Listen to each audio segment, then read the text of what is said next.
Ngayong araw nga pala ay binalikan namin yung dati naming bahay kung saan kami nakatira, kung saan kami pinanganak at kung saan na kami lumaki. Naalala ko nga dito, kapag umuulan lagi talaga kami nababasa. Ngayon nga napabayaan na at sobrang dami ng sira. Kaya naman tara, samahan niyo ako mag house tour. Let's go!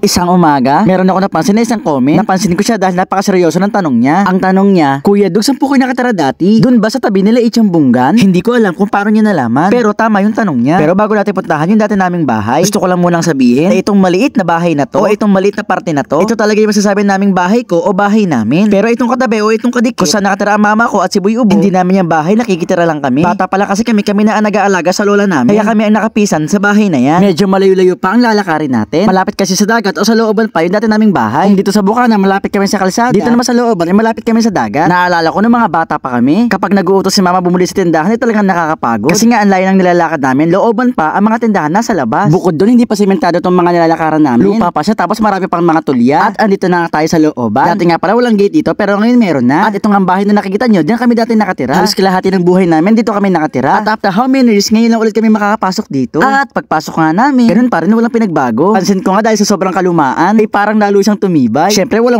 naman kami dati. Wala kaming kakayahan na bumili ng bagong bubong. Kaya naman pag umulan ay talagang basang-basa kami. Tapos dati linoleum lang itong tinatapakan ko. Kaya lang yan naging tiles kasi kapag meron nagpapagawa ng bahay sa amin, hihingi namin yung mga basag na tiles. Tapos ay sa paunti-unti, nakapuno kami ng tiles dito sa bahay namin. At eto na nga pala yung kwarto. Meron lang ditong maliit na partition. Pero hindi yan kahoy ha, parang karton pa nga yan eh. Tapos dito nga pala sa karton na partition na to, dito kami nagdidikit ng mga tattoo na galing sa bubble gum. Kapag inutos sa kami ni mama kada may sukuling piso, bumibili talaga kami ng bubble gum. Gusto kasi dati yung bubble gum na merong tattoo. Sobrang dami nga na to, hindi ko na mabilang. Ngayon ko lang nalaman na purgang-purga na pala kami sa bubblegum dati. At nung bata ako, hindi ko alam kung bakit itong tattoo na to ang favorite ko. Hindi ko naman siya kilala o hindi ko alam kung anong anime siya. Basta nakitan lang ako. Alam niyo ba kung anong anime yan? Eto, at papakita ko nga din pala sa inyo itong loob ng kwarto. Sobrang liit nga lang pala nito. Ito nga pala kami dati merong kama, hindi pa nga kama yun, ipapag lang. Tapos dito sa sulok, dito kami naglalagay ng arenola para magwiwi. Sumunod naman, dito naman sa kusina. Pagkakita ko nga sa kusina ay ganun-ganun pa rin, walang pagbabago. Sa bagay, wala naman na kasi tumira dito, kaya ganun pa rin. Lahat nga din pala ng bubong dito ay butas. Pero kahit hirap kami dati, thankful pa rin kasi kahit papaano meron kaming tubig. Yung kusina namin na to, eto na yun. Wala na mga drawer o lagay ng mga kutsara tinidor. Kasi wala naman kami mga appliances no. At ito nga pala yung dahilan kung bakit kami nag-aarenola sa kwarto. Yung CR kasi namin ay nasa labas pa. Siyempre bilang isang bata, gigising ka na madaling araw, natatakot ka lumabas para mag-CR pa, diba? Kaya nilalagyan na lang kami ni mama na arenola sa kwarto. Kung may magtatanong naman, bakit hindi na lang yung bahay na yun na pinagawa mo, Kuya Dug? Ang sagot yan, kasi po hindi rin naman po namin to bahay. Pinatira lang din po kami dito na kamag-anak. Kaya salamat dahil meron kami natirhan nung bata pa kami. Sa kabuuan nga pala, ito nga pala yung labas niya. Medyo malaki, maluwag at meron pang sariling garden. At tama nga nagtanong, ito naman tapat namin ay bahay nila Itsambunggan. Dati itong maliit na part lang na to ang bahay nila Itsambunggan. Pero syempre lumipas ang panahon na kay LL sila, naduksungan na at lumaki na. O diba sana all, ang bait para mga kapitbahay nila Itsambunggan. Kapag wala kami makain, sa kanila kami kumakain. Speaking of Itchan, ito nga pala yung mga isda ni Itsambunggan. Nag-aalaga nga pala siya ng mga isda at ito nga nanganak yung mga moli niya. Ang sisigla nga ng mga moli niya kasi ang bibilis eh. At saka siya natuto. Tingnan nyo, hiniwalay din niya yung mga price sa mga malalaki para hindi kainin. O ayan, shoutout nga pala sa'yo Itsambunggan. Ang dami na nakakamiss sa iyo eh. O siya, yun lang. Thanks for watching.